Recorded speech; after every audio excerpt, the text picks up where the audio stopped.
Welcome everybody to the April 18th, 2024 meeting of the Urban Forestry Committee.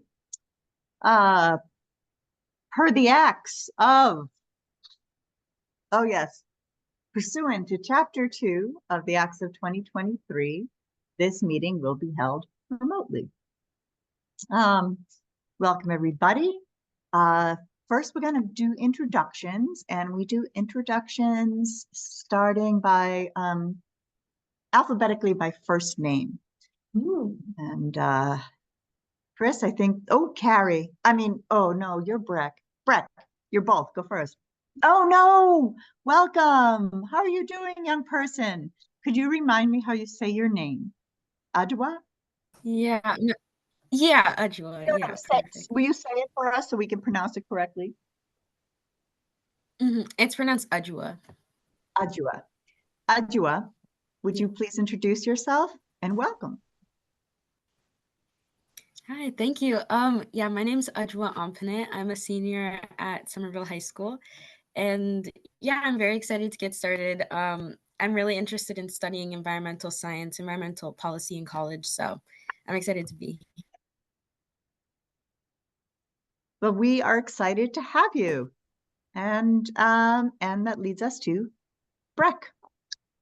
Yep. Hey, everybody, and welcome to our new members. I'm Breck Miller. I'm the city tree warden. I'll just go ahead. I'm Chris Dwan. I'm a local activist and member of the committee. Hello, my name is Doris Jenkins. I am a resiliency engineer and certified arborist and resident of Somerville on the committee. Hi, everybody. Hi, new members. I'm Dorothy Supet. I think I'm the general member, one of the general members on the committee, and happy to be here. Hi, everyone. My name is Leah Grisman. I'm a landscape architect based in Boston and resident of Somerville. And I'm excited for planting season to begin and excited for all our new members to be here. It's great to see you all. Hi, my name is Marion. I am a soon-to-be member of the committee, not quite yet, and I'm already planting.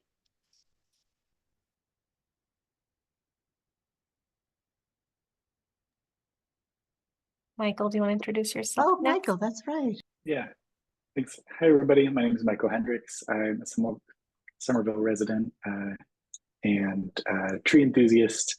I work at a carbon accounting firm, and I have not yet started planting, and I'm feeling behind. I'm Vanessa Bukili, Senior Urban Forestry and Landscape Planner. Been with the city for over 7 years and in charge of tree planting, amongst other things. Have not started planting my garden. I've barely cleaned it up. Trying to follow the leave the leaves method. Yeah, and our 3 new members are here today, which is great. They're not confirmed, so they can't vote yet, but we are happy to have them. Just a quick thing. We did have Allie Bernard as one of our committee members, but she has a conflict with her job. So we have Michael Hendricks here with us instead, which is great. The council got him confirmed really quickly. And we'll talk more about Allie later, but just a little side note there. Kella, who are you?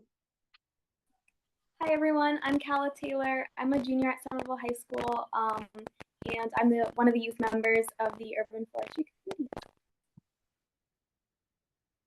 Thank you. Yes, and welcome to the new members. And we're at quorum, right? Even with the new members. Okay. I mean, them not being confirmed. My name is Tori Antonino. I'm an ecological landscaper and passionate about planting native plants, encouraging people to change their landscaping habits, and that includes our fair city. Okay, and let's do any housekeeping. Do you have anything going on? We'll get the new members confirmed in a few Yeah. weeks. I kind of blathered it in my intro instead. Allison is interested in becoming an associate member since she can't be an official member. I don't know if we want to talk about that here or maybe in the UFC structure part of the agenda. That makes sense to me for waiting for the structure. Okay, great. Okay, next I would like, because we like to have people be here in the room, we ask anyone who is in the audience, we will promote you to a panelist if you'd like to join in. And if you want to be on the screen, you're welcome to. No worries if not. There's Rob. And hi. And at this time, I welcome those who are not on the committee to introduce themselves, and also if you have resident concerns, please bring them up. Who do we got? Hi, Rob. Hi there. How's everybody doing today? Rob Van Den Abeel, Cambridge resident, but doing some consulting for Portico Brewing in Somerville, and so involved with some tree care in both Cambridge and Somerville. I'm not sure when's the right time to share it, but I have some sort of fun news about the tree in need that I mentioned at the last meeting. Please. Yeah, so per people's suggestions, I did a 311. And the city, someone from the city did come out and take a bunch of the construction debris and things that were near the tree. So that was great to have them take that away. And now Portico and I are gonna sort of do a fun thing this coming Sunday to help hopefully prevent any more dumping from happening in and around that tree, and to name it and to see if we can get it some attention and love from passersby, because it's this really neat sort of three-trunked river birch tree, precariously positioned in this really challenging, sort of difficult part of the city in that particular corner and street, but right next to the Green Work Somerville Garden. So we think it could be really fun. So we're gonna have a few people there working on this project on Sunday as part of our sort of Earth Day celebration. So What time on Sunday? between noon and 4. So if anybody's around and wants to come by, that would be awesome. If not, we'll do some fun social media post sharing, and I'll probably send out an email or something sometime next week to sort of to share. Okay. If you want to come by Groundworks on Saturday, if you have any information, physical information you want to give out, I'll be tabling at Groundworks and then Growing Center. Awesome. Yeah. And Groundworks in the morning and then Growing Center. So if that makes sense to you, I'll be there. That would be great. Yeah, we had chatted with Groundwork, but it would be awesome to have somebody there that is not, preoccupied with the other things that Groundwork will be doing, and to maybe share some of that. We have a little description on the website and like a little flyer. So maybe I can email that to you. Please do. Hi, Vanessa. Hi, that sounds great, Rob. Thanks for bringing that up, and I'm glad it's getting resolved. I had reached out to the Groundwork folks and they were dismayed about the situation too. So I'm glad that was able to get resolved. And it sounds like you're working with them on this activity since it is, in their area. That's awesome. Yeah. And I'm curious what the fun thing is. Yes. It was vague. So we just want to sort of we want to kind of decorate the area, so to speak. And it's a weird area, right? It's like I don't know who or what owns it or anything. So we're thinking of just, again, putting some sort of artistical piece of some sort. I don't know how to describe it exactly. That will, again, will just draw people's attention if they're walking or driving or biking by the tree to say, hey, wow, look at that cool tree right there. And to hopefully, again, prevent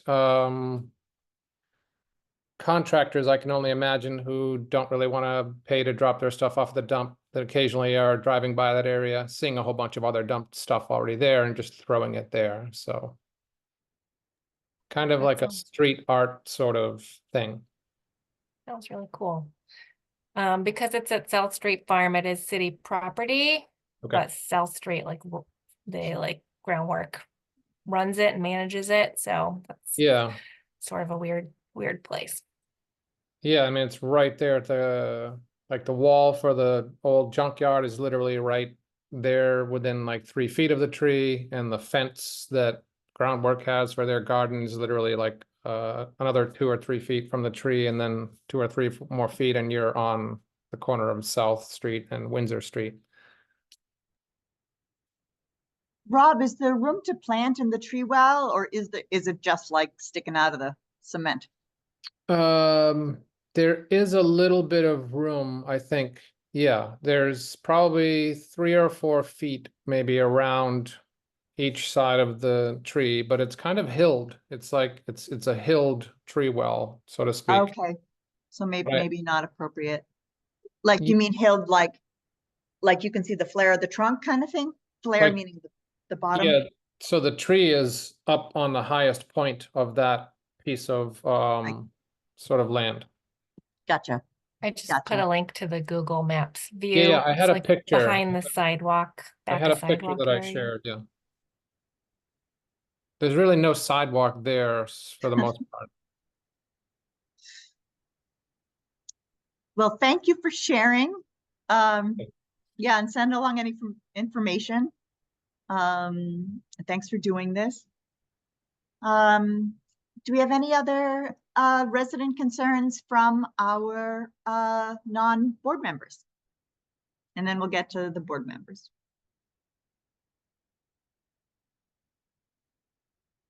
See, Crystal, you're here. How you doing? Doing good? In my rush to get to a seated position, I have just dropped things. Sorry. Yeah.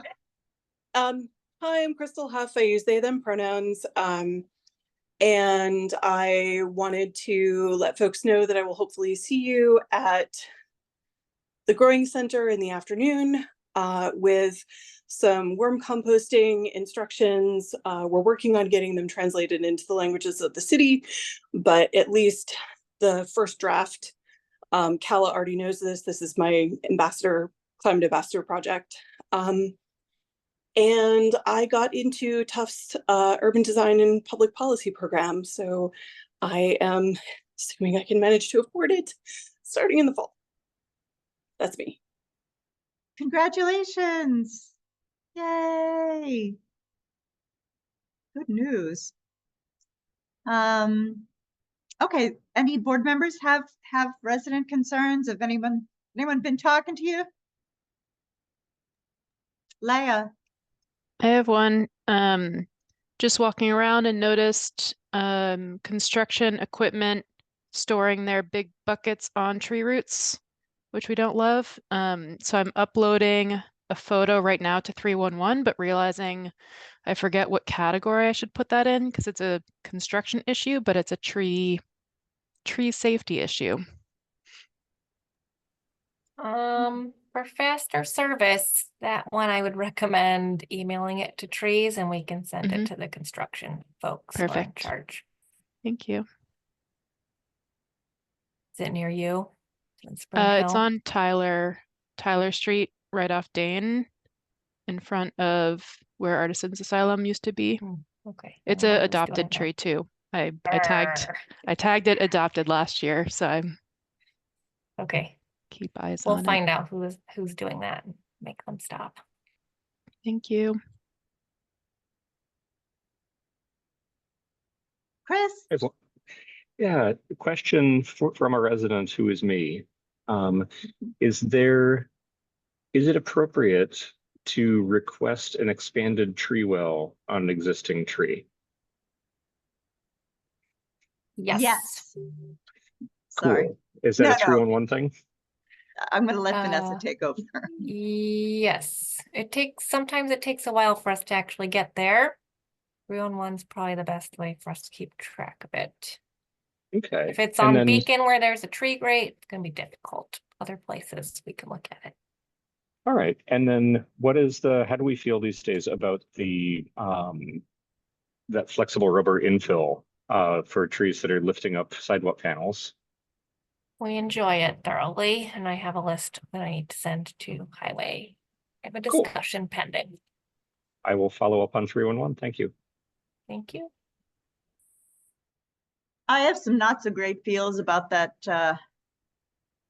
crumb rubber pour in place stuff. And then I was watch somebody trip over a heaved up sidewalk. And I don't know. Flexibility entered my mind, so. Okay, I have a concern, but I'm not sure. It is a tree on Warren Street in front of 28 Warren Ave, and it sticks out. It's parallel to the sidewalk. So it juts out. So as you're walking down, it's sort of, people are bumping into it. Some residents on the street complained and were like, can you do anything about it? So it's not in the way technically, but it's just the height that if you were walking 2-person wide and didn't sort of realize the tree well was coming up, people have been knocking their selves into it. Yeah, it's a small stature tree. And it's on 28 Warren. So just bringing it up because I had a friend who brought it to my attention. So is that a candidate for our young tree training program? It sounds like it's a small tree with is a small branches tree. is the issue poking into the sidewalk. Yeah, it goes parallel to the sidewalk. So it's like, yeah, I do think it's a candidate. And I think that lower limb, if that were removed, it could prevent some potential accidents. I mean, if you're paying attention, it may not be, if you weren't paying very close attention, it may not be an issue. But if you're walking 2-person wide, yes, it is a candidate for young tree training. Right. Yeah. Okay, Crystal. Sorry, I just realized that I did have another resident question. I am confident that I should already know this, and I apologize. But when there is somebody working on a building renovation and there's a street tree next to that, that they are like musing aloud that they might cut back some of the branches. What should a resident do about that situation? And B, what are they supposed to be doing that it sounds like not? And also, sorry for the apparent balloons. Computers are wonderful things. Want to take that one, Breck, or? Yeah, sure. They should have a permit before they do anything with the tree. So, if there's a clearance issue, then we can grant the permit to them, but the tree needs to be pruned by a certified arborist, and they need to tell us exactly what they're going to do. So if you do see a construction worker or somebody who's clearly not, somebody who looks like they're supposed to be pruning the tree, I would definitely encourage you to send that our way, and we can take the next steps. I figured I would also ask both answers because, like, in the hopes that we will be able to have an elevator built onto our house and have greater accessibility at some point if Somerville ever gives us a permit for it. I worry we might be in a similar situation, and I would like to know what we are supposed to do about it. So a Yeah, permit, you're supposed to Yeah, apply. so sorry to interrupt you, but yeah, if you can contact me directly, basically, and I can come out and take a look at the tree and issue a permit.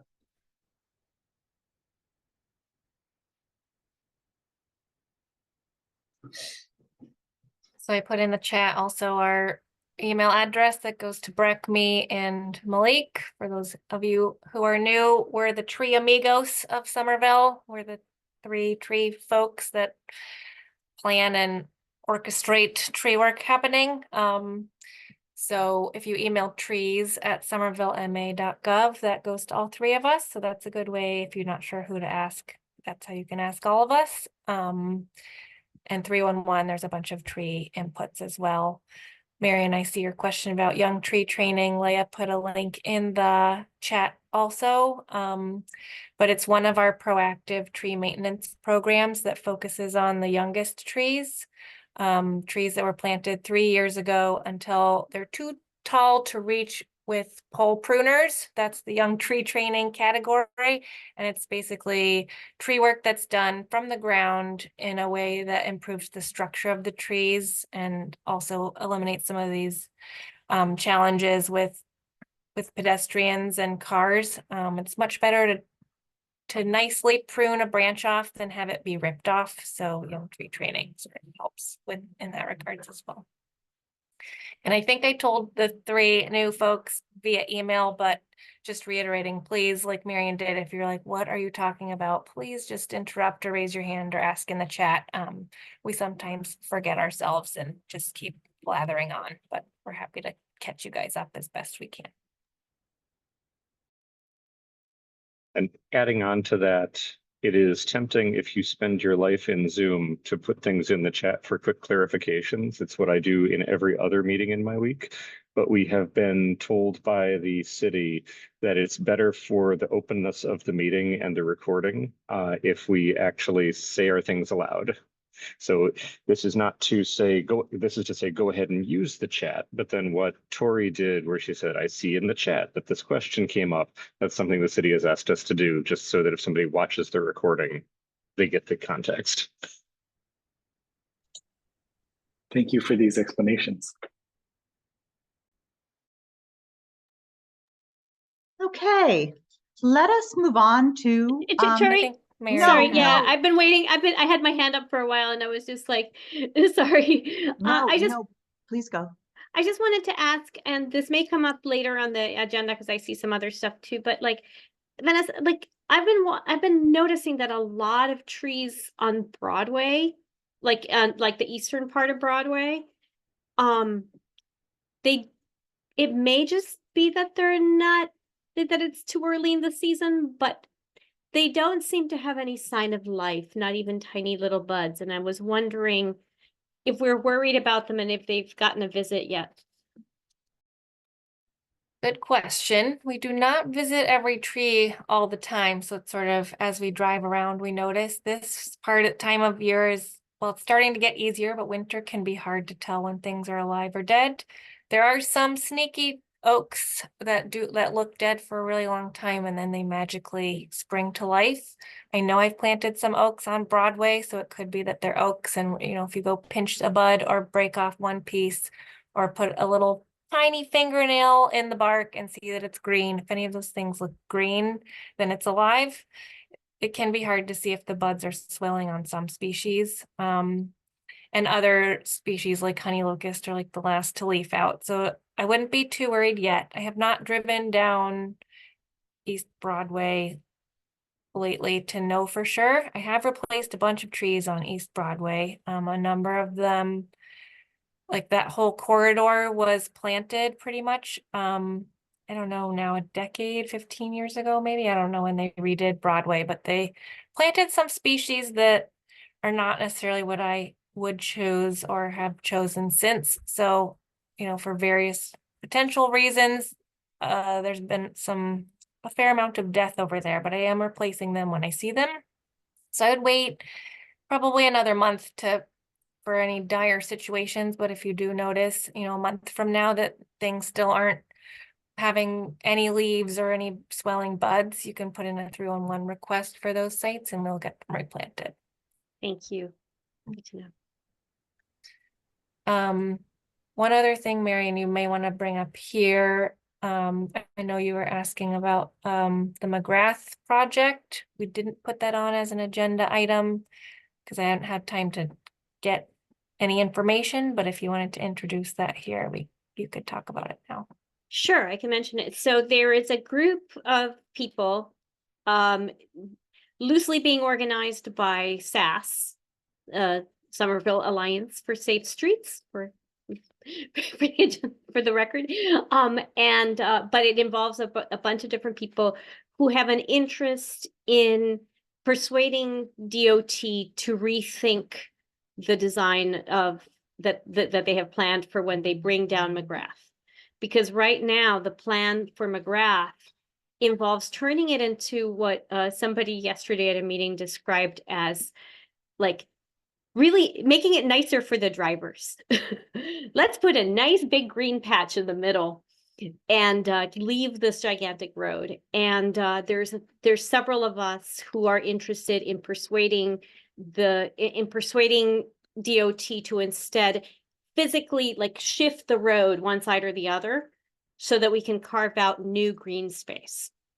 And that would be potentially, some of these spaces could be linear parks, some of these could be like slightly larger spaces, but there's potential for significant increases of green space and tree cover in an environmental justice neighborhood. And that could also advance, climate resiliency goals, because this is also one of the most flood prone areas in the city. So there is a letter being prepared, or there's a draft letter out there, which I'm happy to share if you guys want. My understanding is that the committee cannot sign on to a letter, but if there were some opportunity for the committee to express general support for the idea of the project creating more green space, if that is feasible, that would be awesome. Oh, just to say we can absolutely sign on. We would take a vote expressing our support for it, and then you could add to it that the Urban Forestry Committee had expressed their support for it. What we can't do is individual members say, I'm Chris Dwan, and on behalf of the Urban Forestry Committee, I support this, because I can't say anything on behalf of the Urban Forestry Committee. That's what we all do together. But if you bring it in, I suspect that the committee would talk about it and decide whether or not a majority of us support it. So just to be, thank you for the clarification. The letter is supposed to be sent before by the end of the month, so we won't meet again until before that. Is there any way to somehow do something, or is it just too late and we'll take it to the next step? Do you have a copy Hopefully we will have. Do you have a copy of the letter? Or Yes. all right. It is still a draft letter, but I will put it in the chat.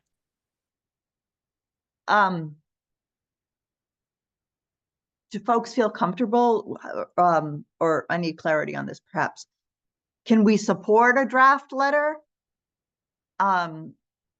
Barring that like content isn't significantly changed. I'm not sure how this would work. Are folks in the letter? I feel like we could probably support an idea, but probably not the letter itself, because the wording wouldn't be final. Right.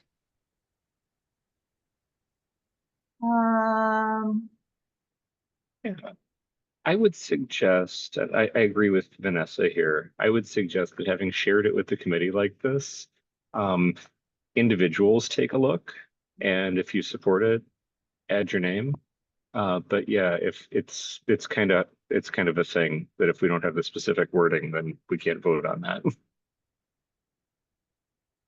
And that's what I figured. Like maybe the best thing to do then is to consider putting something on the agenda for next meeting where the Urban Forestry Committee sends a letter in support of the specific part of the concept or whatever.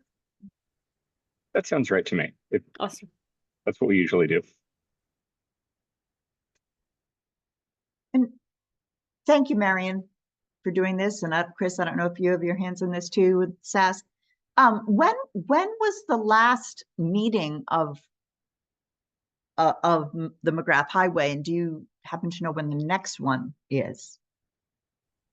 The last one was February 24th, I think, or 20 or 13th. Wait, give me a second. I'll put that in the chat as well. Okay. Because there's a recording for yes, 13th, sorry. And I don't know that there's another one scheduled, but what they were saying yesterday, and I do not have this on high authority, was that apparently the DOT is hoping to firm everything up by like July or potentially even sooner. But like, so like, it's like, we're at this stage where either we fish or cut bait. With the whole project? Well, no, not with a whole project, but with like, if we don't want to have a beautiful boulevard that is really pleasant to drive on, then we better pipe up soon. Okay. And I imagine comment is due by the end of April kind of thing? I don't know that there's an official comment is due thing right now. I think that they had this meeting and then they were like, a lot of people complained and then it's like, okay, we'll see you again. But I don't know. Was the city there? Did we have? The city was not, at the DOT meeting? Yeah, the one on the 13th. I was actually not at that meeting. But it's in the recording, so but the recording will show it. Yeah. Okay. Yeah. Okay. All right. This is excellent. Thank you for being there. Yeah. Oh, one thing I was going to say is my understand, like some folks from SAS talked to Brad Rawson, and apparently, like there is some sense that the city isn't taking initiative to change this plan, but the city would potentially go along with it. But again, they're like, if you're going to say something, if you're going to propose something, like hurry up, and then we can discuss like something concrete. And one of the takeaways from yesterday was that we want to be flexible in the sense that we don't want to be like, we want a linear park on this block, but that at the same time, we want to be very specific about the things that we're asking for, not just like, you should make it greener, but like, you should shift it and create parks, so that it is a very specific ask that DOT can very specifically respond to. And that people can also hang their hats on, like be like, yeah, we support this because this. I would love to see this on next month's agenda. I would love to hear this group's thoughts on if we were going to design something the width of McGrath Boulevard and put a bunch of cars through it. Like, what do we think of that? I would love to have that conversation. Like my gut says, yeah, put the parks on the outside so people can get to them. okay. We'll do that then. We'll do that. Thanks, Marion, for your gumshoeing and hard work on this. Okay. Oh, goodness. That leads us to updates from the city. Who's on? City tree removals. Breck, what's the skinny? That's me. Hopefully all of you, aside from the new members, got the list I just sent. And sorry again for sending out the removals that were already done from February. I know I owed you that a long time ago. But the list that I just sent is 25 removals, about 15, I think, of which have already been done. It's all condition-based, mostly dead and dying trees. There was one in particular at, I think, 20 Quincy Street that Vanessa and I wanted to bring to your attention, just because it is what appears to be outwardly a very healthy looking large diameter ash tree, which unfortunately has a large pocket of decay right between two codominant stems. And so architecturally, it really is very kind of a dangerous tree, but it looks like a big and beautiful tree that shouldn't be removed. So we're kind of anticipating that some of the neighbors might have concerns. And so, just wanted to put that on your radar in case anything gets back to you. Okay, Breck, and just hold your thought. Sure. Perfect. That's what I wanted. Leia's doing it. Okay. Okay, so there are certain trees that have already been removed. So Yeah, so in the left-hand column, you can see the ones that are complete have already come down. and want to scroll down a little, Leia. Awesome. And some are going to be replanted. Awesome. Hopefully as many as possible. Not sad to see those Norway maple go. I mean, sad for the tree, for the canopy. And they didn't, it's not their fault that they were here. Serviceberry just didn't survive. Yeah, Lasalak. and a lot of these are pretty smallish diameter trees that we should be able to replace, hopefully. Okay, and so this next, this is the to be scheduled. Correct. Yeah, so those will be coming up in probably the next 3 weeks or so. And you'll have public hearings for them. Not public hearings because they're hazardous condition-based trees, but I'll post my regular notifications. So I'll put, you know, posters up on the trees about a week in advance, just saying what's going on. Okay, so what I would like to do, I want to just follow your lead. I'd like to talk about the 20 Quincy, and I'd also like to talk about the second to last one on the list. I forget what. Yeah, the wildlife snag one. So let's talk about 20 Quincy. Continue with what you were saying. I mean, you know, basically that's all there is to say, is that it's a tree that people might be surprised by. So we just want you all to be aware that, you know, there is a good reason for it coming down.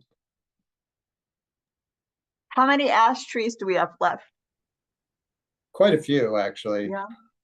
And this, you know, this is one that we've been treating, and it looks pretty good. But, you know, like I said, it just has a very poorly placed, you know, unfortunate pocket of decay in there. Okay. So what is the potential recourses for it to not come down?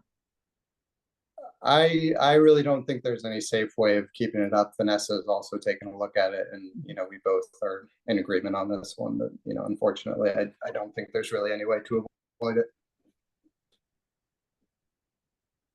It's basically a situation where if it fails, it's catastrophic on a house, you know, crush the building kind of tree. Yeah, this came up a few years ago. I believe that the neighbor in that White House requested it come down. I forget the reason. I think a branch dropped and someone was concerned that it might hit somebody in the yard. And then there was a big neighborhood rally for it to be saved. And so, yes, so that is a near and dear tree. Yeah. And that decay is probably in the same spot where the branch originally dropped, and it's, you know, it's gotten into the heart of the stem at this point.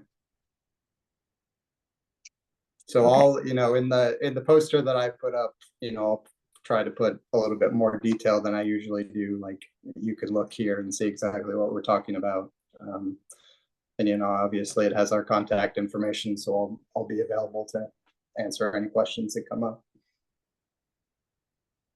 Can anything be done with that wood?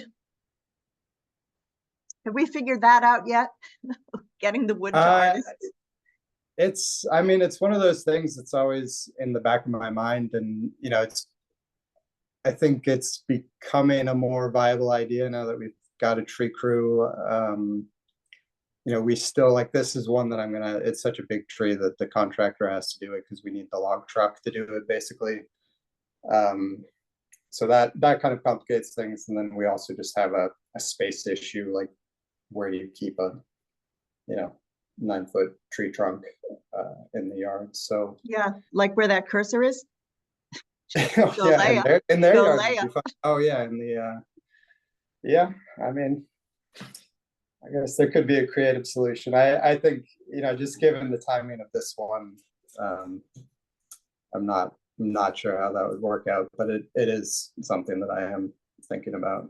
I know I've been talking about it for a long time, but can it be cut up in chunks so somebody might take a piece and put it in their garden?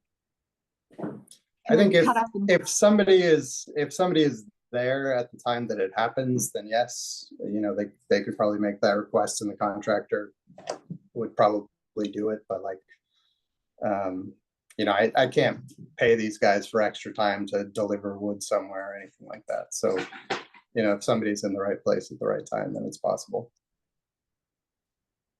Okay, I'm sorry I don't want to, well, no, I'm not sorry.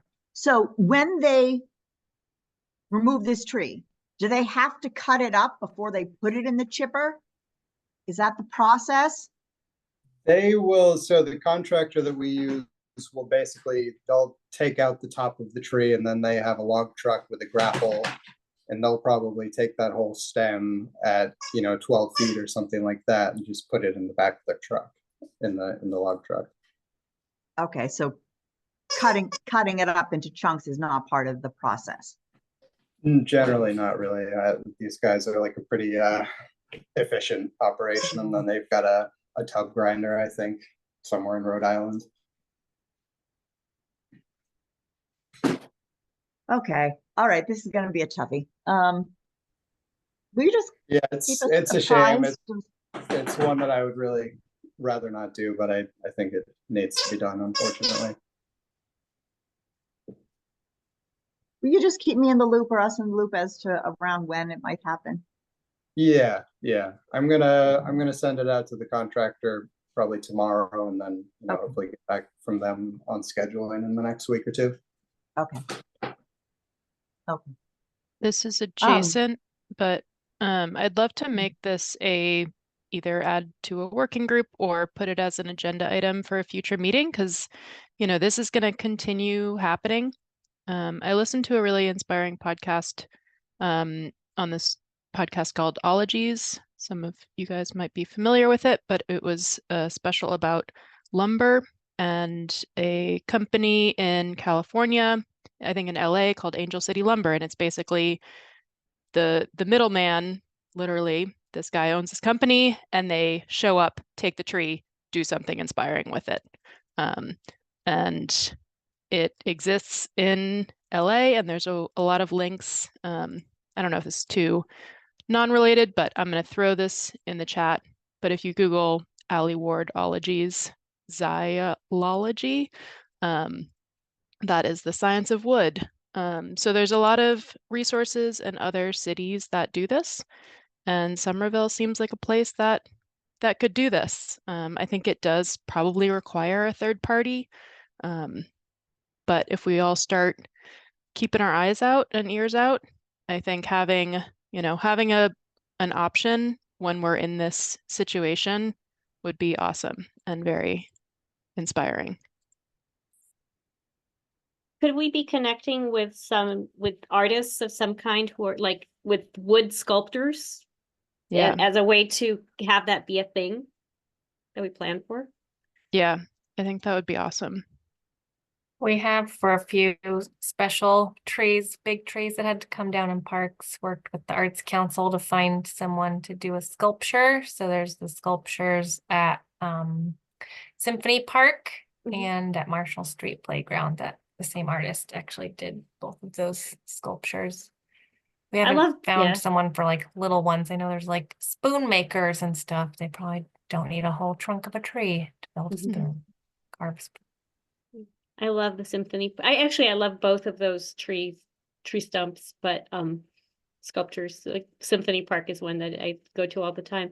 But I was thinking even if you can't leave this, even if you're removing the wood completely, like having it become something beautiful and stay in the community would be lovely, even if it's not exactly where the tree was.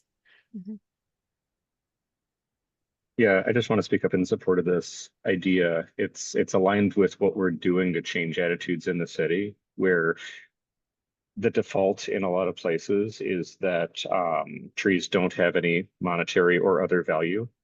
And so that's kind of we'll chip up the rubbish and cart it away attitude. And I think more and more, it's like these things are part of the community and have both sentimental and monetary value. So anything we can do to encourage that shift. And I know, Breck, you're working with contractors, you're working with schedules and everything. We're all working to change this together. I would love to see that working group go. Yeah, I definitely agree. I mean, there's a lot of waste, and I would love to avoid that to the extent that we can. So definitely a conversation to keep having. Awesome. Leah, would you go back to the Rex list?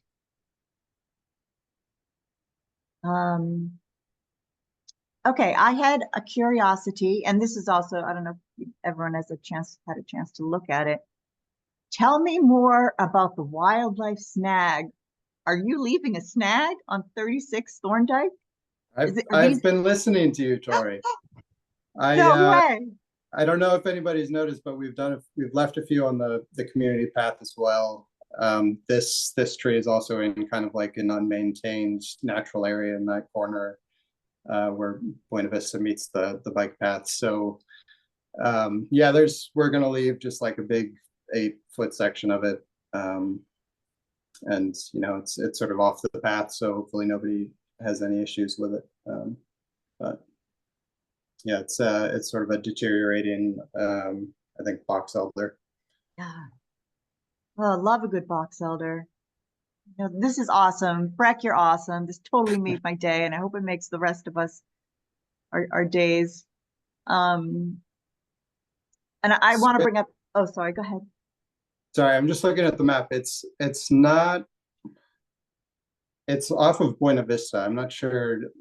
It may have gotten geocoded with the wrong address, but it's like at the very bottom of Buena Vista. And I see Marion in the chat. Thank you for reminding us to, not use the jargon. Yeah, a snag is when a portion of the tree is left, like the trunk. Like, so snags are, it can be, 10 feet tall, 3 feet tall, 5 feet tall. So it's basically quote unquote dead wood. There might be some shoots that come out of it, which is fine. It'll be a mini box elder tree. So snags provide life for animals, insects, fungi, decomposers. So it's a dead tree is one of the most lively dead living organisms that we have. So we've had talk about leaving those where it makes sense. So what's the difference between a stump and a snag? Nothing? I don't know. Someone look that up. Michael, I feel like you're on it. Stump is taller. sometimes, yes. Stump is often shorter and like more temporary, at least in our use of it. Okay. Yeah, snag doesn't have to be straight across too. It can be a natural snag, like a tree broke off and there's a bit of tree left. Yeah, yeah. Cool. Ah, so cool. Snags. Stump. Okay, awesome, amazing. Okay, just one last thing around snags. On Walnut Street, I believe there is a snag, and all around it right now is evening primrose. And it's like a natural little meadow. And I want to keep it.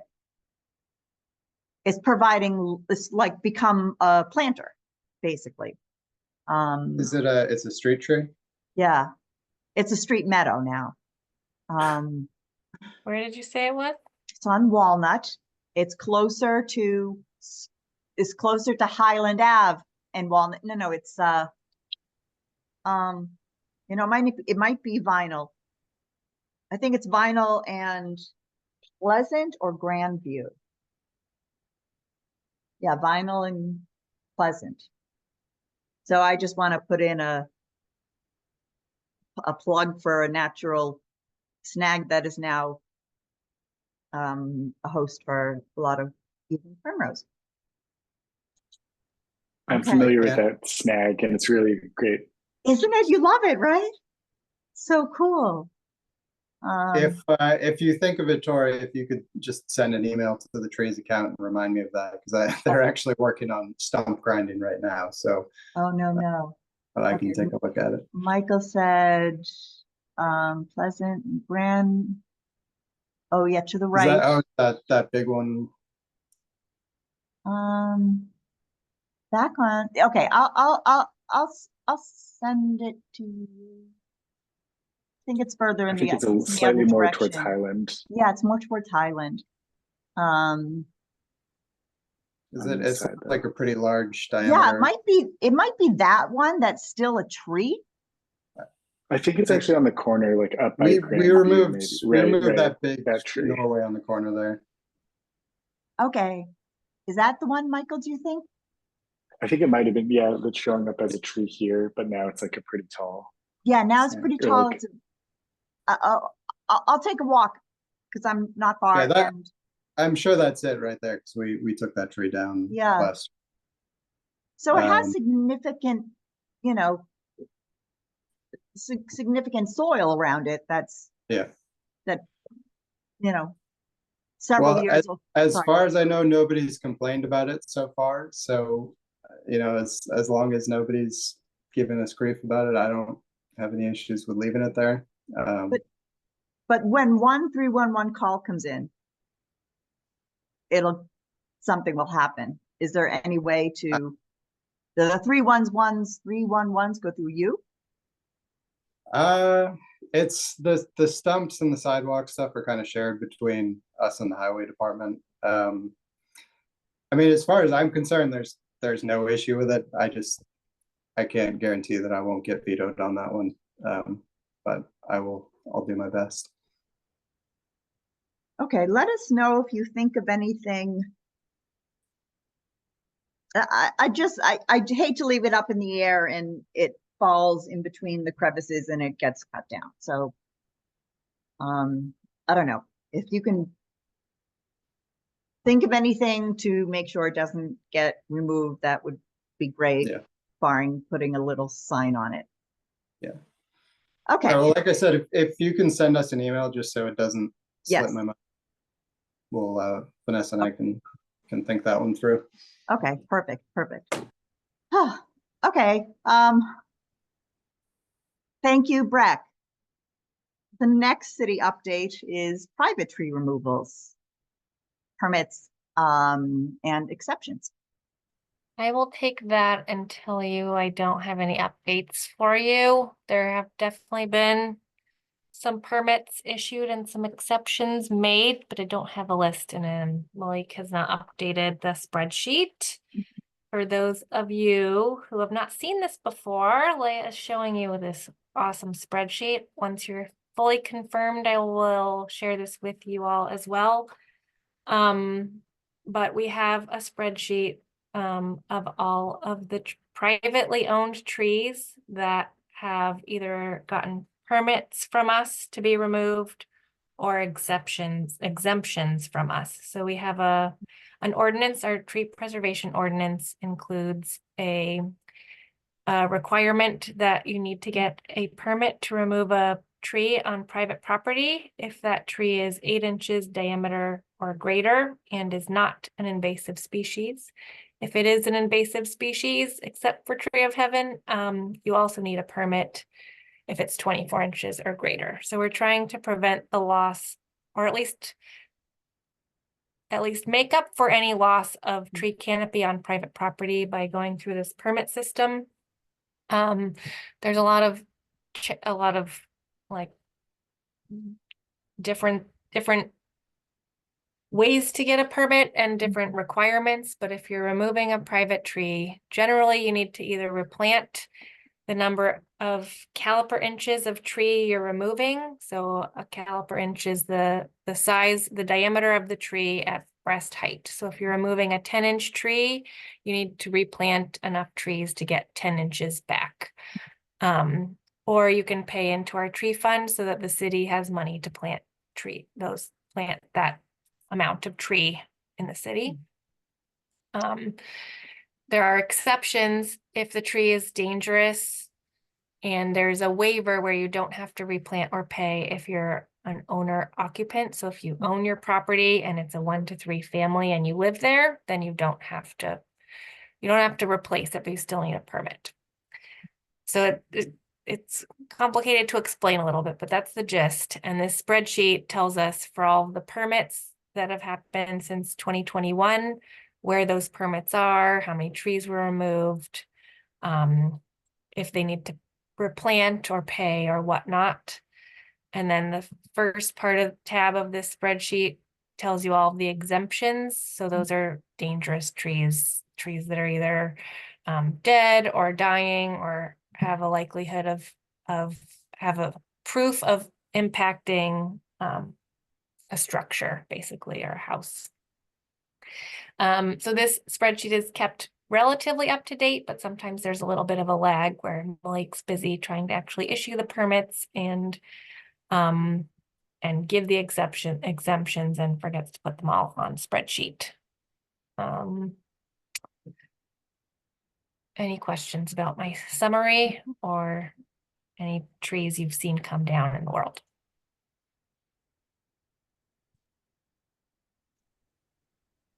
I have one question.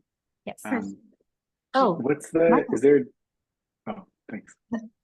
Is there a general trend about whether people tend to like pay or replant, or do you notice that there's more common choices or less common choices? Malik would have a better answer for you since he manages most of this. Some years I feel like we get more money, and sometimes they try to do anything they can to not have to pay any money, where I think they're actually paying more to get the trees planted than they would if they just paid into the fund. The first year we had like a bunch of money come in and not that many trees were planted, but since then it's not been that much money, so hard to say exactly, but I'm not sure. I guess the general sense we've had with other cities also is that we're getting more money and not as many trees, but I'm not sure that our data supports that anymore. It would be interesting to look at that. It's been tricky because before we assigned a value to removing a tree, or before we started assigning a monetary value to trees, we basically have no idea. Like, they were clear cutting lots and it would just go. And in some cases, like the utility company this one time, paid the city tens of thousands of dollars because they were going to do it anyway. And they were just basically like, how much? But anecdotally, my experience has been that once especially smaller developers realize that it is going to cost them money and be it to just remove the tree, they're like, oh, wow, that thing might actually have some value. Let's see if we can work. And then they kind of like, it's actually in the conversation rather than purchase lot, clear cut to simplify and build. So I don't know. And then our old conversation around like, if the option is a big tree for a couple small trees, we have one conversation. And if it's like big tree for another parking space, that's a very different conversation. But it has certainly put trees in the conversation, which was my goal.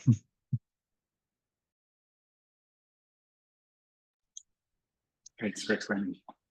Great question, Michael. Thank you. Keep them coming.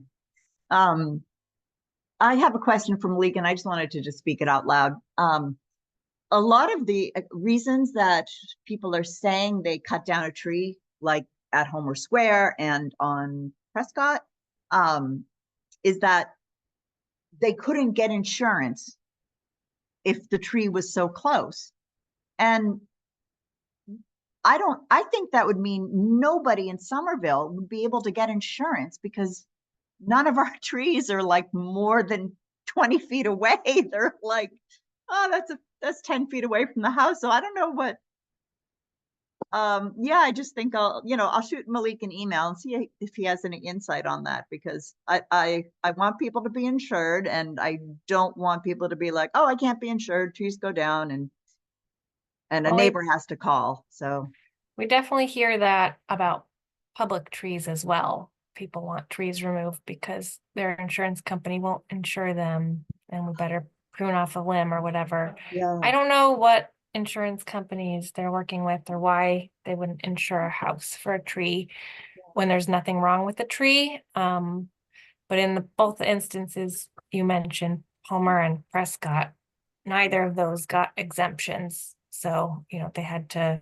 replant or pay one of each in these cases. So, you know, that's not a good enough excuse for us. If they can't argue intelligibly with their insurance company, I guess that's their problem. But, you know, I don't think that's a valid excuse.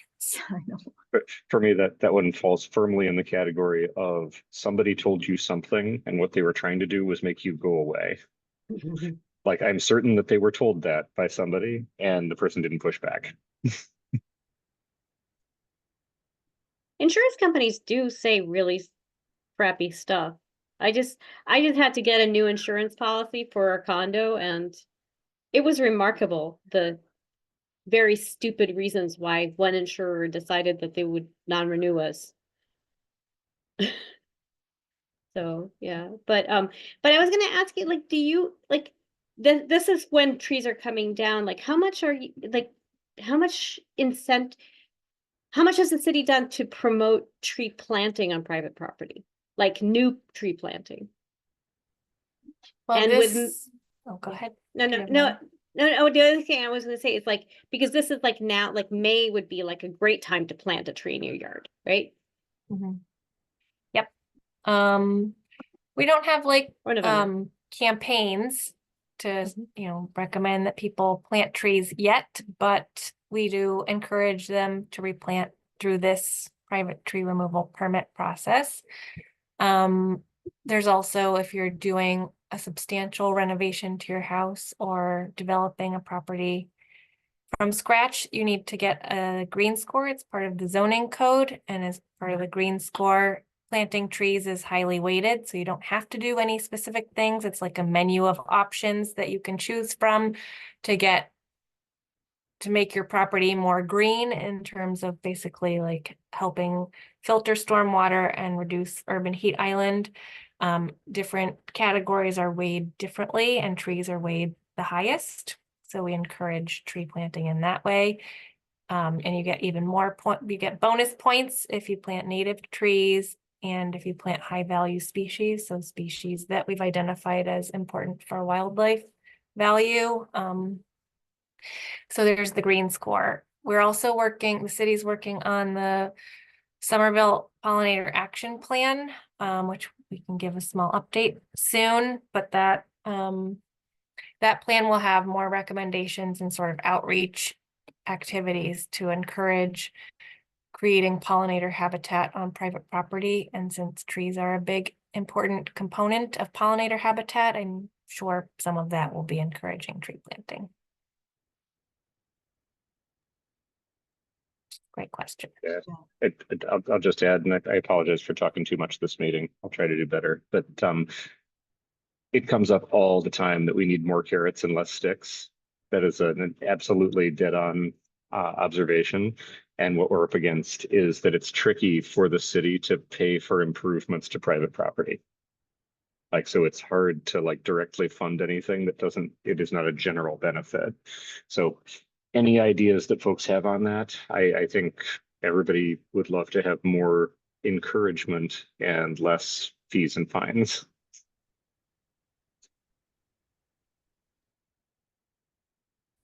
I wonder if something like a one-time tax credit or something would work. Yeah, that came up. You're so dead on. The last time we talked about it, the idea of like a mass saves program, where in that case the state is absolutely paying residents to improve their houses. You know, so somehow mass saves gets around it. And related to that, it made me think of the short-lived pilot program for, I think it was heat pumps or some sort of discounts that the city ran, where that was, I think, also a private property, like a city-led rebate program, using like public benefits. It's like, so I wonder, I get that like probably putting money towards it might be difficult, but it seems like those might be interesting precedent. Interestingly, I just did the heat pump thing and I got the check, and the check was from Eversource. So perhaps having the utility in line somehow helps with that. I was not expecting the check to say Eversource in the upper left. What about taking advantage of the bulk purchasing power of this? Oh, I guess the city isn't buying a lot of these trees. This is all contractors, right? Because, or is it the city itself? Because I was wondering, like, you know, if you're gonna buy X number of cherry trees or X number of whatevers, could you buy another 50 and give them away to eligible households or whatever? So it's like, hey, you get a free tree and all you have to do is plant it. As an incentive, especially in neighborhoods that have overly light tree cover. Awesome ideas. I see Crystal. So I forget if it was Malden or Melrose or Medford or who, but at one point they had a program where they purchased a bunch of extra tree saplings and put them in their little root ball bag outside their DPW and let residents know that they were there. And all of a sudden there were more trees in their neighborhoods, and the trees that needed to be planted were not there anymore. It was amazing. I know I'm seeing Vanessa's like, side eye to that, but I'm just saying there are ways of doing this. Also, in terms of Mass Save, I do want to say, think about who has the incentive to make actually helpful things happen. Because one of the problems of a lot of Mass Save programs is that the utility companies are running them, and they had huge difficulties getting the utility companies behind running a program helpful to residents that would involve the utilities getting less money. Just saying.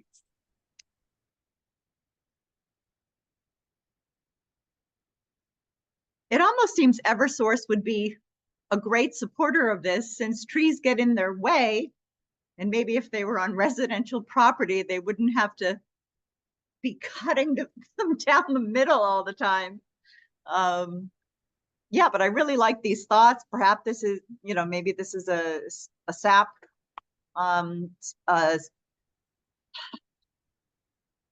species selection and planting standards working group. That's one of our working groups.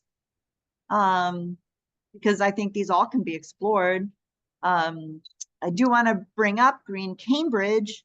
So the workaround in Cambridge is that the city takes tree fund money that from the city, gives it to the nonprofit Green Cambridge. Green Cambridge has the canopy crew that plants in people's yards. So is that something we can do? We can give money to Groundworks with a very specific task of planting on private property. I mean, if Cambridge can do it. So yeah, so I'd love to continue this conversation. Haven't had a SAP meeting in a while.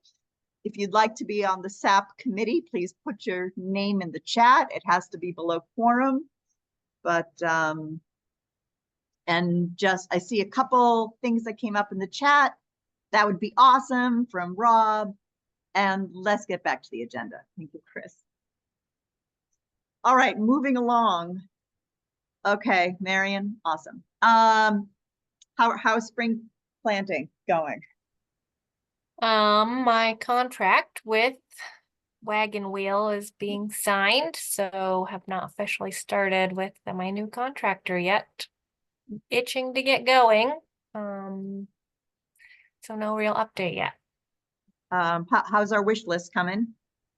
They had a list of species in their contract, some of which I liked, some of which I'm not going to use. So I don't know until I talk to them how flexible they are with other species. But there was serviceberry in there and a good number of oaks and just some other things that I don't want. But that's pretty. Okay, let us know how we can help you, and Okay. Best of luck. I'm looking forward to the Wagon Wheel, folks. Thank you. Oh, next, SPAP. Oh, you got muted, Tori. God, you think by now. Somerville Pollinator Action Plan Advisory Committee updates. Want to do that one? Yeah, no, I'm going to just introduce it, but you might have behind the scenes information. We haven't met in a long time since since the last, I feel like we haven't met since the last meeting. But the expert interviews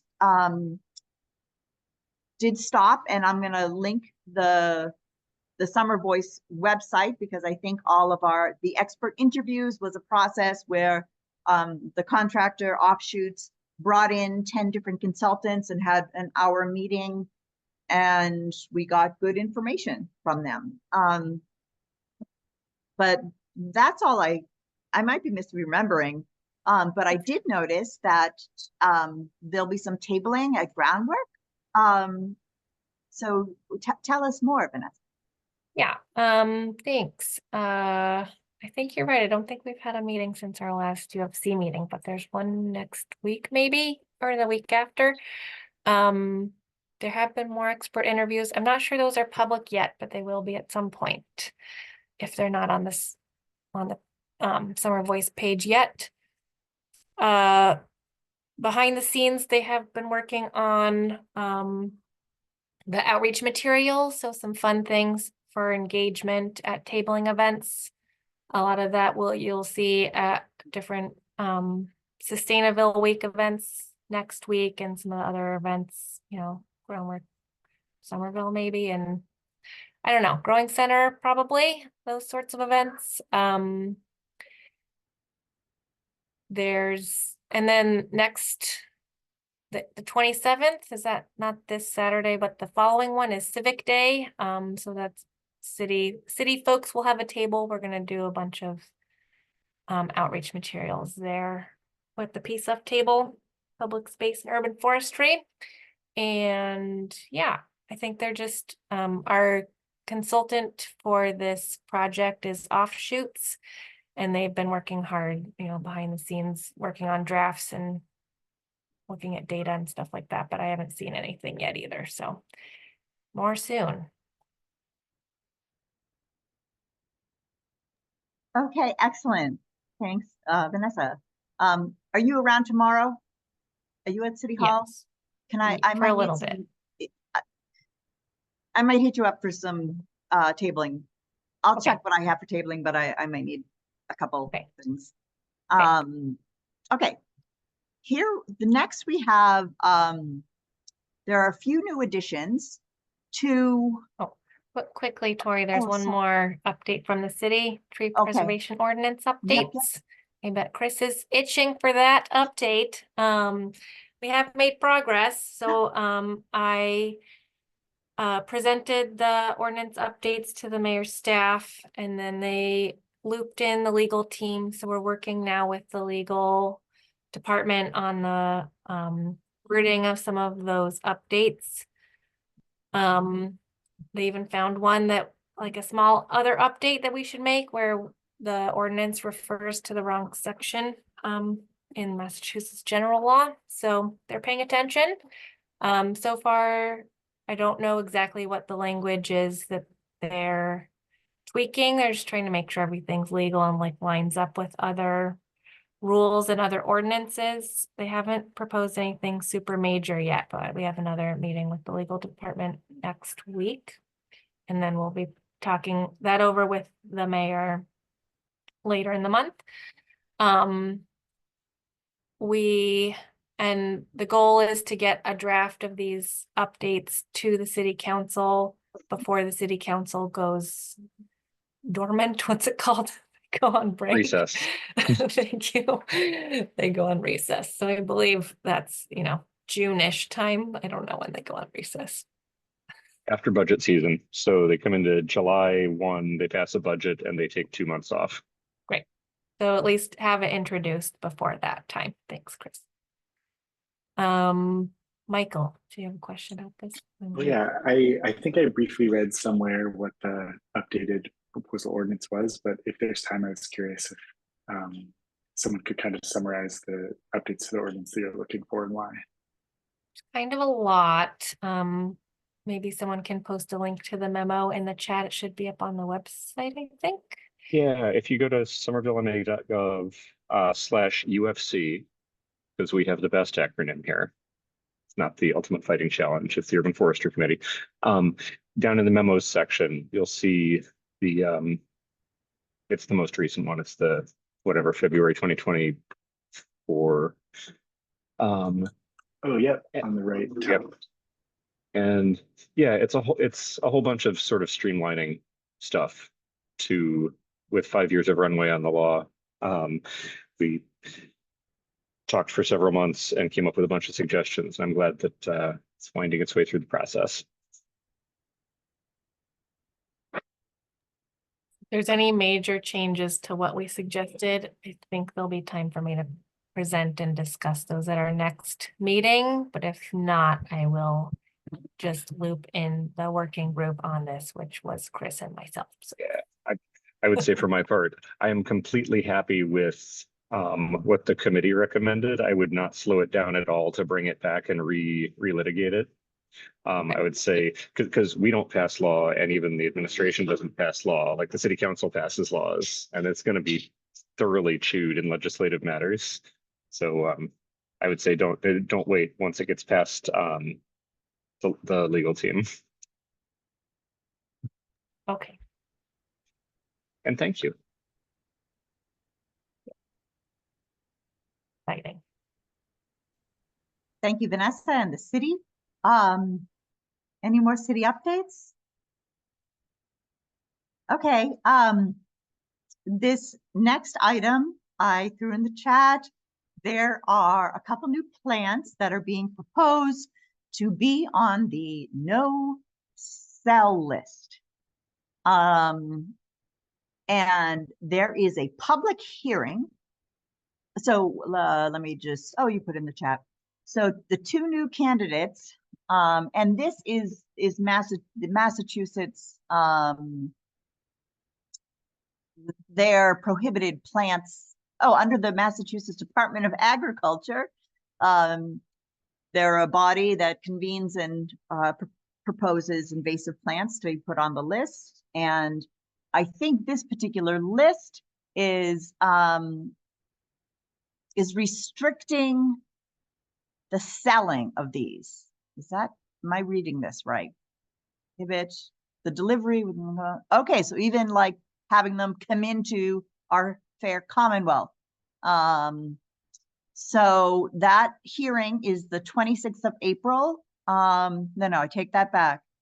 Public comment is accepted through the 26th of April, and the meeting is being held Same day, just that morning. Oh, that morning. Okay. So I thought I'd have something in writing by now, but I don't. So I can encourage us to go to the meeting. I'll write something and share it if people want to basically copy it and sign there and send it out under their own name. Calorie pears are trees that are blooming now. They smell like dead fish to me. And they were sort of the replacement for our American chestnut. No, it was more maple. They've been a popular street tree for a long time. So now they're going on the do not sell list. Some of the testimony I have read says, don't tell me what to do in my yard. But that argument is kind of moot because you're basically putting the tree in other people's yards. It's not just your own yard that's being affected. So yeah, if you want to write something, I don't know as much about the Japanese black pine, but there's information on the link that I shared. And yeah, I just wanted to make that aware. So I think that is, yeah, it's just something I want to make aware of, and who knows what's coming down the pike. And if we have an idea of a plant or a tree that we might think needs to have a look-see, this is the Department of Agriculture is the people we would contact. So that's what I got for you there. Any questions or thoughts? Just a thought while you're there, it is interesting to see the existing prohibited plant list if you have not seen this before. So take a scan, and it has a lot of things that we already have a lot of. So is butterfly bush on there yet? That might be a pet project. No, I don't see it, Bedelia. I don't. Let me go to yeah. scientific. No. Not yet. Not yet. But yeah, no. barberry's on there. Bittersweet, the black swallowwort. Yeah. Knotweed. Yep. So that's something that we, keep our eye on and definitely don't plant. Okay, moving along. Next on the agenda is our UFC, our jobs. Okay, UFC. That's me. Yes, so we look together at whatever jobs the city is posting around urban forestry. And RFPs that might be coming out that would be of interest. Mm-hmm. Yeah, upon an initial scan, I didn't see anything that was of particular overlap with us, other than seeing that the tree surgeon is still on and posted. And then there's a few planning, sort of adjacent planner, more related to mobility and zoning and economic development. And it's lifeguard season. But yeah, other than that, We nothing. will have a PSF planner posted soon. Oh, Our that's right. senior planner position was filled, but now we're backfilling with a planner position. Hmm. So any folks with planning experience in parks planning particularly? So that hasn't been sorry, that Apparently hasn't been not. posted yet. Nope. Okay, so when it gets posted, we'll share it with all our friends. I'm looking at the RFPs and the open ones. And yeah, I didn't see. Yeah, not. It looked like the Somerville Ave Pocket Park is at least moving forward in the construction process, it looks like. So that's is that a exciting to closed see. bid? Oh. Or I think it was a bid for yes, labor, perhaps, or the contractor. Oh yeah. There's the Somerville Ave Pocket Park it. Yeah, Pocket Park it. Yep, there we go. All's well. There's an RFP out for that, which is excellent. I'm somehow I can't open it, but I imagine it's. I opened it and scrolled, and it's a very long document. Yeah, it's for the construction of the park, right? Yep, exactly. Okay. Excellent. All right, good job, us. Okay, UFC structure, co-chair, and bylaws.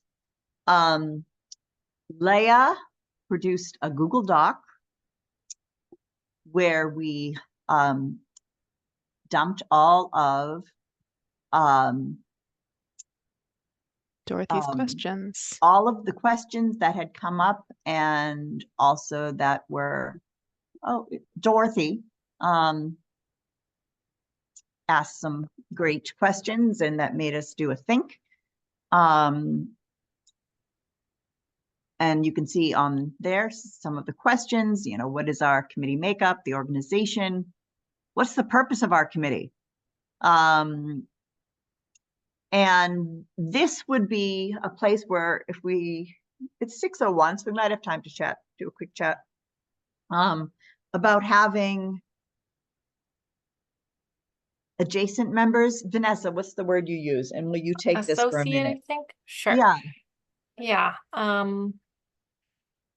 So by ordinance, we have an 11 members on our committee, but some committees have decided to have associate members as well, which we could do.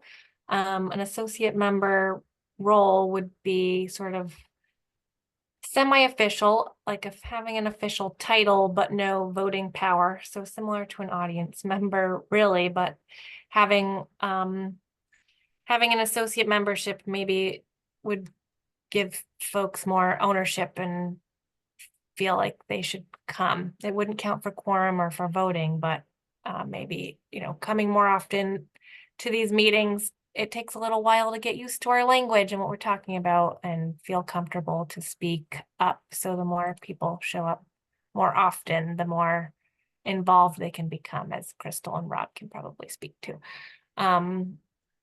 And yeah, so we did vote last meeting to have Lily become an associate member as an associate youth member, which she's very excited about. And then Allison Bernard is also very interested in becoming an associate member. You know, she wanted to serve on the committee, but can't because her company won't let her have a government position. So anyways, you know, she'd like to have sort of a more official role, but she'll come either way. But do we want to discuss what that would mean, or who we would offer it to, or anything like that? I have kind of a starting point for conversation just for brainstorming. If I understand the bicycle committee correctly, and I've never been to one of their meetings, but I have a lot of friends who are on the committee, membership is basically attendance based. And that's not how we're set up with our committee memberships, because that's not how the ordinance is written. But I would, for me, like regular attendees who are interested in having that kind of recognition, and it really is just a nod from the committee to say, yeah, you show up regularly, contribute. I would be happy to make a practice, speaking only as me, of like, if somebody is a regular attendee and is interested in being recognized as an associate member, just say yes. And I would want to put some kind of at least practical guidance that if they vanish and don't show up for a year, then it goes away. But I love the idea of like, I love the fact that members of the community show up and get engaged. I love that people want to be involved, and it costs us nothing to give a little recognition. So I'm totally into it.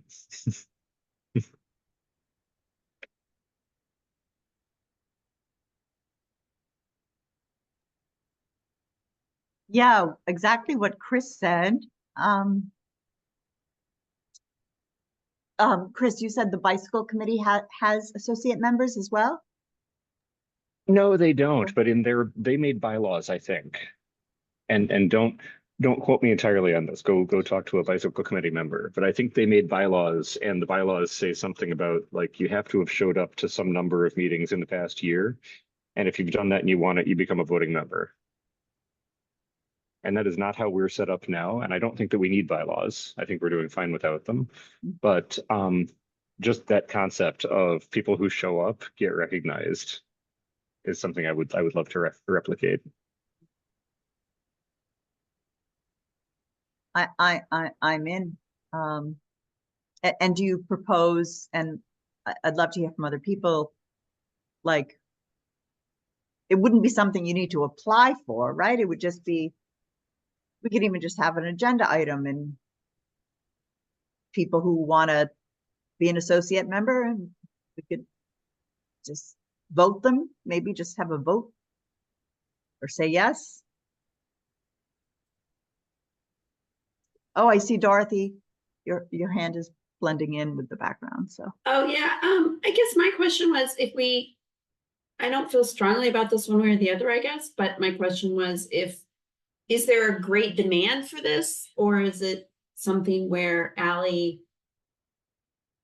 you know, we could do something for Ally because she was invited to join the committee and couldn't. And then my other comment was just like, if we're gonna have a process for adding people as associates, we also need to have a process to take them off.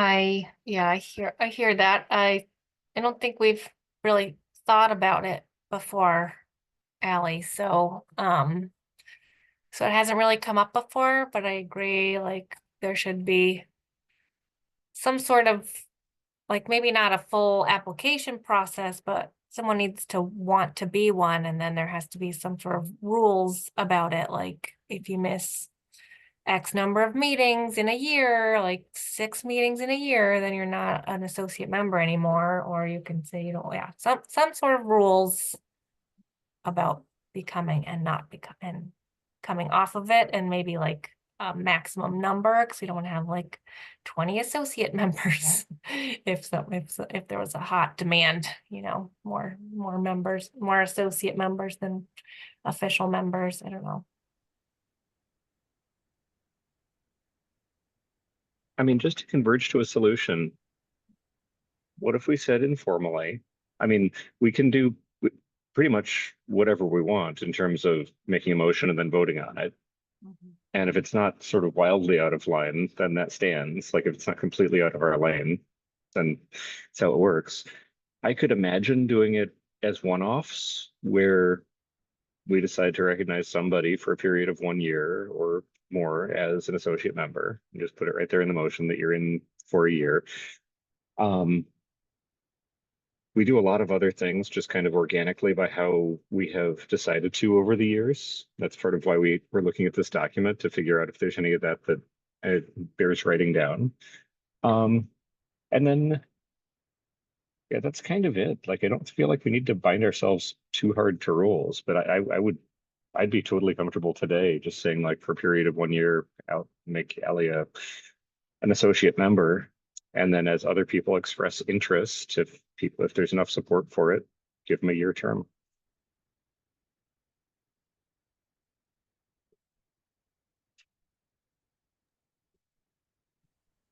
Yeah, and like I like that idea. I would say sort of what I was insinuating, like a year, or if you've missed, you know, X number of meetings in a row, like without notice, then you stop being an associate member.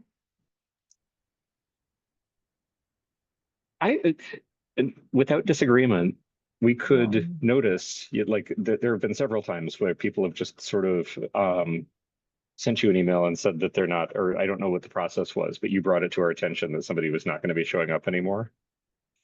And so if we just kind of keep track and say, hey, this person's an associate member and we haven't seen them in a while, we could similarly just vote to remove. Yeah. Do that. It's not that many people probably to keep track of. Yeah.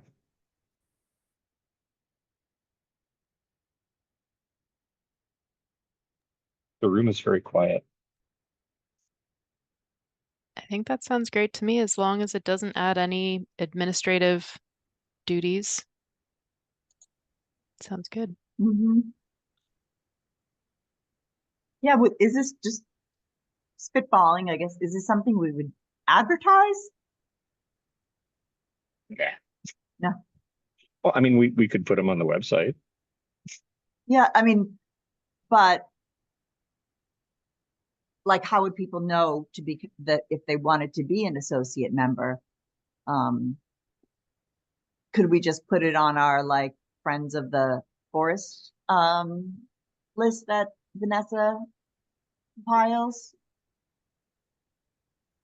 I mean, I don't feel like we want to really, I don't feel like we want to advertise this. We're not trying to get a whole bunch of associate members, but those folks who show up a lot, they'll, you know, hear blah, blah, blah, associate member, and maybe like, how can we do that? I don't know. They'll just organically hear about it and ask if they're interested. I can almost feel Crystal and Rob's interest. I am curious also about them. I guess I would pitch that we focus our outreach efforts on the content and let that draw people in. And if they're really jazzed, say, hey, you seem really interested. Do you want to be an associate member?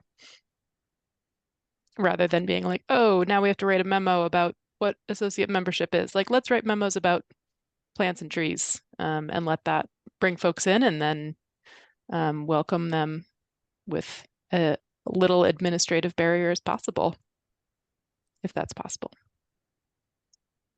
Yeah, and perhaps people who applied and didn't get on the Urban Forestry Committee. Yeah. That might be a thing since we had so many people. I mean, a lot of interest.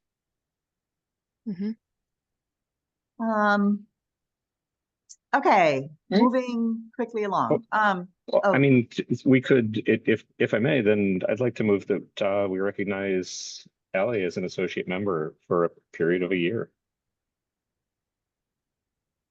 Second. All in favor? Aye. Aye. I think we got a Do roll we- call Aye. this Roll call. one, Tori. Roll call. Again, alphabetical order by first name. Adjua, We can't count, they can't vote. Sorry, not yet. Adjua, Michael, right. Takes and time. Marion, not yet. okay, all right, those, Chris, you start. No, I support my Calla. own. Sorry, all right, Calla, what do you think? I approve. Awesome, Yes. okay, Yes. I think me, yes. yes, Dorothy.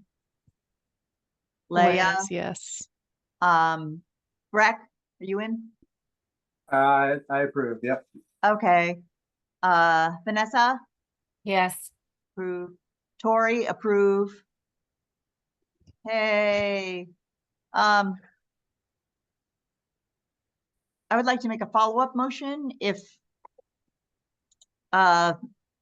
and we can have discussion that if Rob or Crystal would like to become associate members, that we approve them as well. And if you want to go off, Crystal or Rob, if that interests you, or no pressure.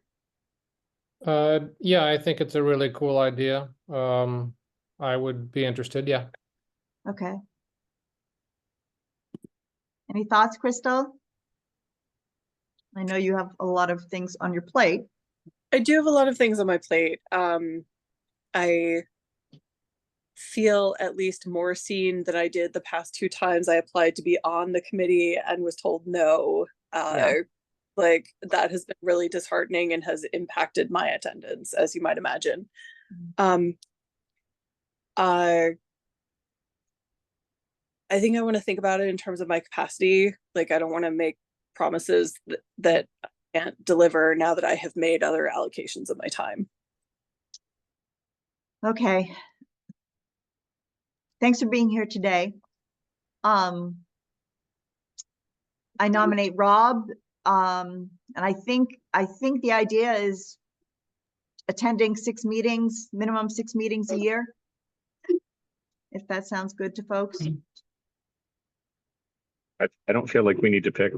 I feel like if they stop showing up, we can just remove them. Okay, that's right. Yeah. And if people have personal issues that come up, like, yeah, I don't want to chase them down because their family's dying or something. Yeah. Okay, I nominate Rob. I I'll second that. second it. Okay, all in favor, by first name, that's Calla again. I approve. Chris, Yes. oh, Breck, Approve, sorry. yep. Yes. Okay. Doris, Dorothy, yes. Dorothy, yes. I think Doris said yes. Yes, I did. Okay, Leah, Yes. Vanessa, Yes. if I can say yes to my own motion, then yes. So approved. Very well done. Welcome, Rob. You are our first associate member in person. Okay, moving along. Before we go too far down Sure, this sure. list, if we're going back to this list that I think I'm still sharing, Michael asked about sharing this Google Doc, and I just wanted to have a moment on, we have weird rules about shared documents. So currently this is shared with the, I guess, subcommittee that is working on creating this document, because we can't have over quorum on a shared document, because then it's basically like an open meeting, because you can deliberate via text. Weird rules that we figure out how to manipulate, but I believe I can share this as viewing only for anybody. in attendance. Is that right? Yes. Okay, cool. Yeah. As long as So, yeah. you viewer only folks do not then like on the side email one of us who can edit and tell us what to write, then you're fine. Keep it clean, people. Just to say out loud for that the way I have finally figured out to understand these weird and esoteric quorum rules is there actually has to be the possibility of something not already having a majority when it hits an open meeting. Like we can't just have a majority of us have decided and agreed on something ahead of time and have the meeting as sort of a formality. So if we're going to edit up the document for discussion, then that has to be less than a majority so that it's theoretically possible that if like 5 of us are wrong, then the other 6 will vote it down. I see, that makes sense. May I ask what's the quorum? Because I know there's that rule about like meeting or what will it Majority be potentially? 6. 6. Okay. It's 6. It's a majority of the seats, no matter how many of those seats are filled. And so we need, and in a truly weird trick of parliamentary procedure, to pass something, to have a meeting, we need quorum. So we need 6 people. To pass something at a meeting, we need a majority of those present. So if we have the smallest possible meeting, I believe this to be true. I never think- thought that to be true. Isn't it? We No. should check. Yeah, we should check. I've always gone on I mean, we're all in agreement, so it hasn't really been an issue, but I thought it was always a quorum of people, same as the quorum, but good, yeah, I don't know. Yeah. Well, regardless, when we determine the answer to that, we can put it in this document and then we'll all know for the future.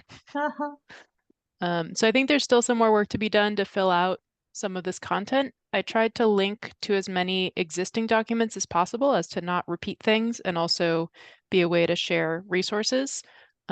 So linking to the UFC website and then linking to our actual the tree preservation ordinance itself. You can link to a like sub element of that.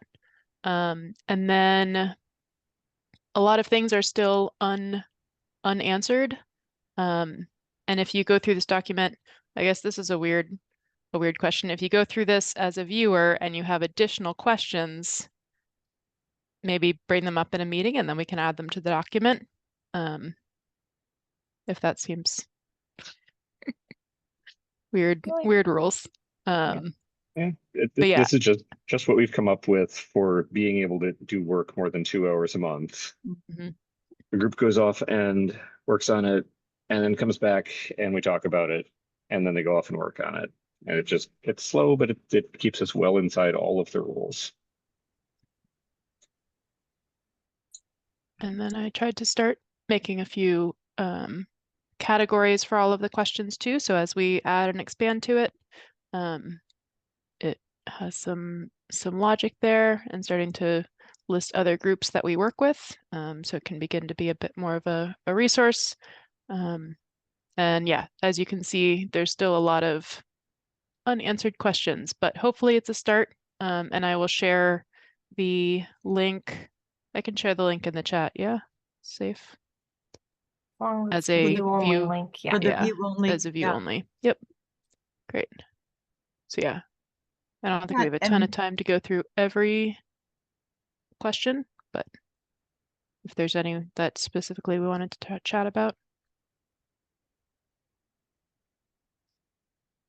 yeah, does anyone have thoughts on this?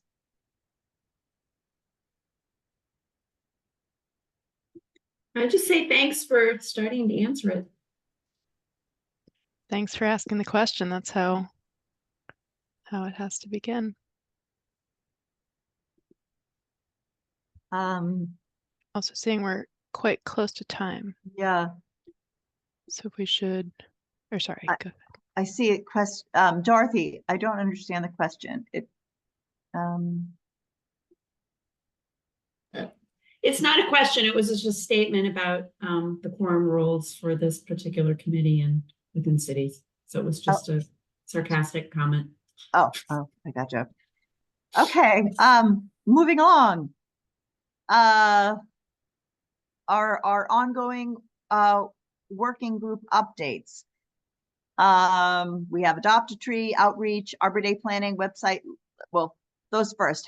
What do we have? Adopt a tree, anything? I am delinquent on some things on Adopt a Tree. We still need to figure out what platform we're going to use. So I guess I'll just ping, or not platform, but if the Google Maps option will work. So I think the last thing we're going to try if multiple people can actually edit it. So I think I changed the setting.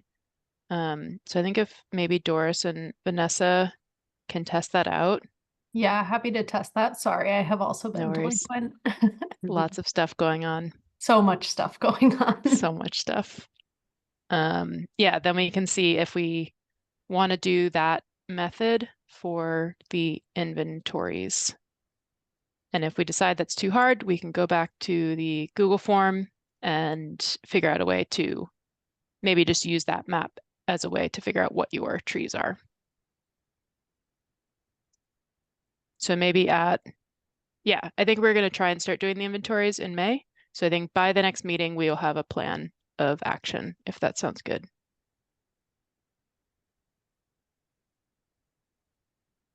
It might Okay, be a little great. belated, but Yep, hopefully that's that all right. works. We're all on time.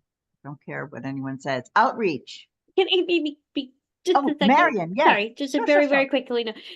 I just happened to like I walked by a very, very cute cherry tree the other day that had an Adopt Me sign, and I decided to put it on the Somerville Garden Club Instagram. And Summer Viva immediately reached out to me like, oh my God, can you tell us more about this? And it made me wonder if we'd ever partnered with Summer Viva to get to Spanish speakers, to encourage Spanish speakers in our community and other non-English speakers to think of themselves as people who might adopt trees. You might have noticed that the Adopt a Tree tags are in 5 languages, so we do want folks to adopt them regardless of their language. I believe in the past when I've done blasts to folks about the program that I've included Soya, or at least the city communications, which includes Soya. I don't know if they recognized it or if it's new staff or if they just got busy in the spring and didn't see it. I'm pretty sure I told them. I'm sure you did. Sure. But we do, part of what we should do, Leah, also in the next month is put out fix that notice so that I can send it out to folks.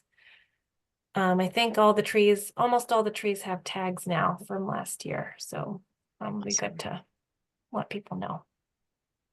Great. Yes, and all the Adopt a Tree certificates were created by Crystal. She worked very hard. They worked very hard to get them translated to all the different languages. Don't know how you did it, but we're very great. The Adopt a Tree adoption certificates are available in 8 languages spoken in the city. Yeah. Thank you. Okay, I was going to move along. I see I can't. Next is outreach. Okay, thanks, Rob. We'll see you later. Arbor Day planning. For the new members, we do in the committee organize our Somerville Arbor Day event, which does not coincide luckily for us with National Arbor Day. It's whatever day we want it to be that the mayor says okay to.